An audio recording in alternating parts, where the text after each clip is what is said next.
Assalamualaikum warahmatullahi wabarakatuh, sahabat Air Movie. Melanjutkan dari episode sebelumnya, hari itu Turgut mendatangi markas para tentara Seljuk di wilayah dekat Sogut sambil berkata kepada alpennya, Sultan tidak mempercayai Osman Bey. Sekarang dia merekrut begitu banyak tentara dan ditempatkan di Sogut. Dia pikir Osman Bey tidak akan menyerahkan kastil itu. Lalu Kutan bertanya, bagaimana menurutmu Beim? Kau pikir dia akan menyerahkan itu? Dan Turgut menjawab, kita lihat saja nanti. Kemudian saat mereka hendak masuk, seketika mereka dihadang oleh para tentara Seljuk. Namun Turgut mengatakan kepada alpennya, tunggu, mereka tidak tahu apa yang mereka lakukan. Tidak lama Ismihan dan Kantakuzenus keluar dari dalam tenda, dan dengan penuh amarah, dia menyerang para tentaranya sendiri. Lalu mengatakan, kalian bahkan tidak bisa membedakan sekutu dari musuh. Bagaimana bisa kalian melindungiku? Bagaimana bisa kalian berjuang untukku? Kalian bahkan tidak bisa menjadi anjing di depan pintuku.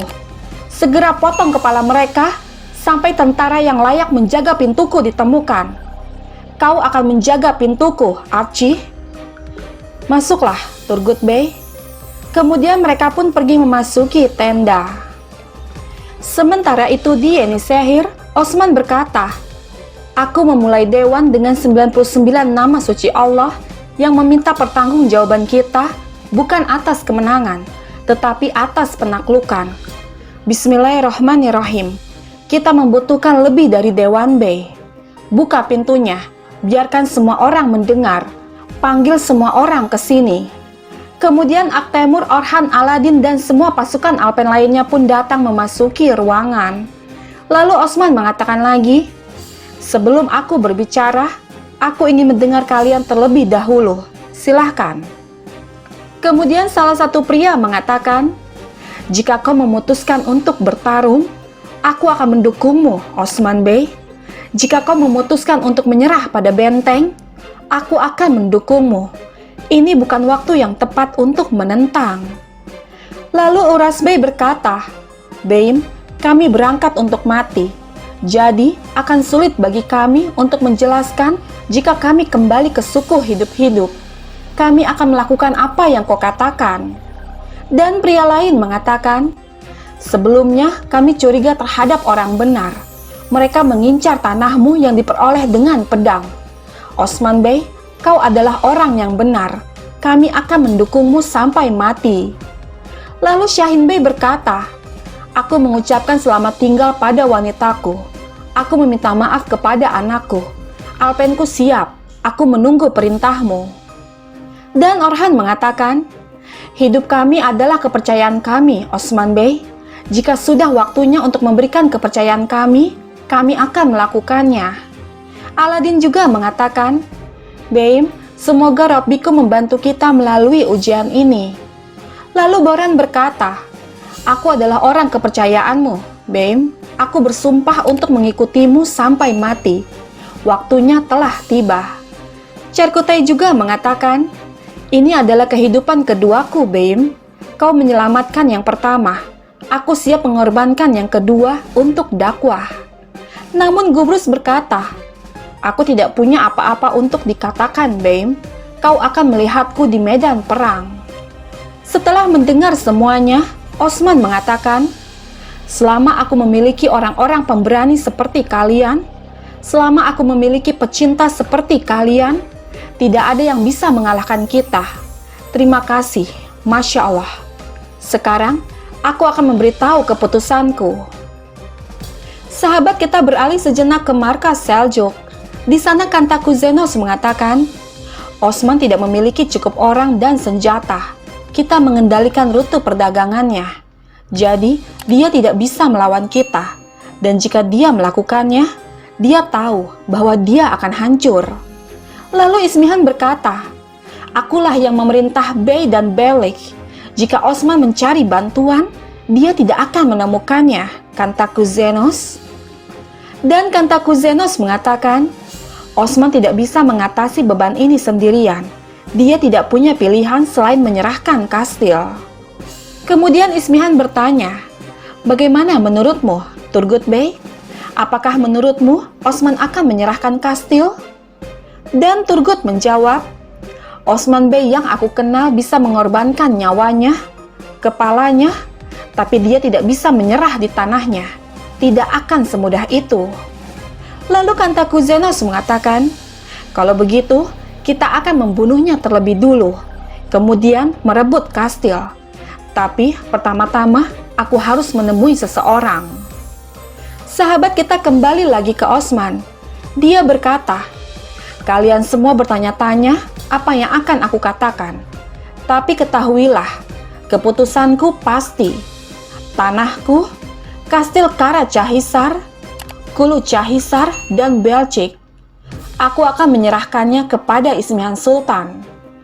Mendengar ini jelas membuat mereka semua kaget dan bertanya-tanya. Kemudian Osman mengatakan lagi, sebarkan tentara yang kalian kumpulkan. Semua orang bisa pergi ke sukunya perlahan. Mendengar ini mereka mengatakan, Osman Bey, jangan lakukan ini. Jangan lakukan ini, Bey. Jangan lakukan ini. Kemudian Osman mengatakan, kalian bilang bahwa keinginan kalian adalah perintahku. Dan ini adalah perintahku. Kalian akan patuh. Beritahu Ismihan Sultan, kirim utusan ke benteng dan kastil.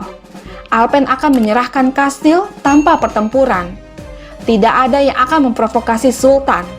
Dan semua orang akan datang ke Yenisehir. Dewan sudah berakhir. Kemudian mereka pun pergi membubarkan diri. Namun Orhan dan Aladin menghampiri ayahnya seraya berkata, Osman Bey, kau adalah Kai Bey. Bagaimana bisa kau memberikan semua benteng ini yang ditumpahkan dengan darah para martir kita? Aladin juga mengatakan, Ayah, jangan, kami terluka. Semua Bey ini mengatakan bahwa mereka akan mendukungmu. Kenapa kau tidak, Ayah? Kemudian Osman menjawab, Nak, ada waktu untuk segalanya. Ketika saatnya tiba, kalian akan memahamiku. Sementara itu, di luar mansion, salah satu pria mengatakan, aku tidak mengharapkan keputusan ini, Bellers. Uras juga mengatakan, kita mempertaruhkan hidup kita, tapi dia tidak. Osman Bey tidak bisa mempertaruhkan nyawanya. Namun salah satu pria berkata, dia hanya mengkhawatirkan kalian, bukan untuk dirinya sendiri. Jangan salahkan dia. Lalu Syahin berkata, bukan tugasnya untuk memikirkan hidupku. Ismihan Sultan benar, Bellers. Bagaimana bisa dia memberi benteng tanpa darah tertumpah? Ini tidak benar. Mendengar ini Uras mengatakan, ya, kau benar. Dia mengecewakan kita. Lalu pria lain berkata, Turgut Bey memilih sisi yang benar dan kita salah, Bey. Lalu Syahin mengatakan, tidak masuk akal membuang-buang waktu di sini. Ayo, mari kita pergi ke suku kita. Kemudian mereka semua pergi untuk kembali ke suku mereka.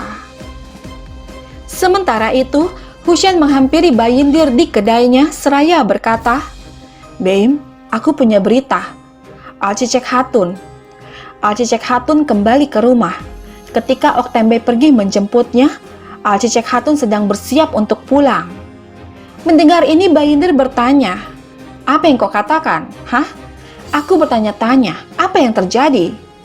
Kemudian Hussein mengatakan, Bey, aku punya berita bagus lainnya. Aku mendengar dari para Bey yang meninggalkan Dewan, Bey. Osman Bey akan mengembalikan kastilnya. Mendengar ini Bayindir berkata, wah, Osman Bey, kau hanyalah Bey kecil, dan kau akan melawan Seljuk yang agung. Sekarang kau akan lihat apa yang akan terjadi padamu. Beberapa saat kemudian, Besungur menghampiri kediaman Ismihan Sultan seraya berkata, Ismihan Sultan, Beimku menerima tawaranmu. Dia menyerahkan benteng. Aku di sini untuk memberitahumu.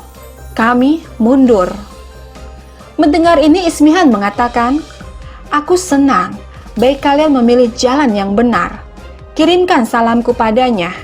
Ini akan menjadi yang terbaik untuk kita semua. Kemudian Besungur pun pergi meninggalkan markas. Tidak lama Uras, Syahin, dan Bey lainnya datang memasuki tenda. Kemudian Ismihan bertanya, Kemana jalan yang salah membawa kalian? Hah? Kepadaku? Kalian akhirnya memilih sisi yang benar, Bellers?" Dan Uras menjawab, "Kami telah melihat kebenaran, Sultanku. Kami hadir di hadapan Anda." Kemudian Ismihan bertanya, "Haruskah aku menghukum kalian karena datang terlambat? Atau menghadiahi kalian karena datang? Apapun yang terjadi." Dan Syahin menjawab, "Apapun yang kau inginkan, Sultanku." Kemudian mereka pun bersujud dengan menundukkan kepala di hadapan Ismihan. Kemudian Ismihan berkata, "Osman Bey tidak pernah memberimu apa yang pantas kalian dapatkan. Aku akan membuktikan bahwa aku adalah pihak yang benar. Aku akan memberi kalian tanah yang telah aku ambil darinya. Aku bukan Osman Bey. Aku tidak pernah memberikan keputusan yang tidak adil. Berdiri. Uras Bey, karet Cahisar milikmu sekarang. Sahin Bey, Belcik milikmu sekarang. Dermihan Bey, aku yakin kau akan memerintah Kulut Cahisar dengan adil. Berharap yang terbaik. Sekarang pergi dan menetap di istana kalian. Dan jangan pernah lupa di bawah bayangan siapa kalian berada. Jika kalian lupa, aku akan menjadi matahari dan membakar kalian." Kemudian mereka pun pergi dari sana dengan menerima jabatan baru. Beberapa saat kemudian, seorang pria tua datang memasuki tenda. Dengan penuh hormat, dia mencium pakaian Ismihan sebagai bentuk salam penghormatan. Kemudian Ismihan berkata, "Salim Bey, kau melakukan pekerjaan dengan baik. Kau membuktikan kesetiaanmu." Lalu pria itu berkata, "Kesetiaanku hanya padamu, Sultanku. Mereka sudah berjanji setia padamu di halaman, dan sekarang itu baru resmi." Kemudian Ismihan mengatakan, "Jika Osman Bey tidak menyerahkan kastil, keyakinan mereka tidak akan hancur sekarang. Inilah kekuatan kita. Itu tidak akan dipertanyakan. Salim Bey, manfaatkan posisi tinggi yang kuberikan untukmu di Konya." Lalu pria itu berkata, "Aku selalu siap melayanimu, Sultanku." Kemudian dia pun pergi meninggalkan markas. Sahabat, bergabunglah terus bersama kami untuk mengetahui kisah selanjutnya.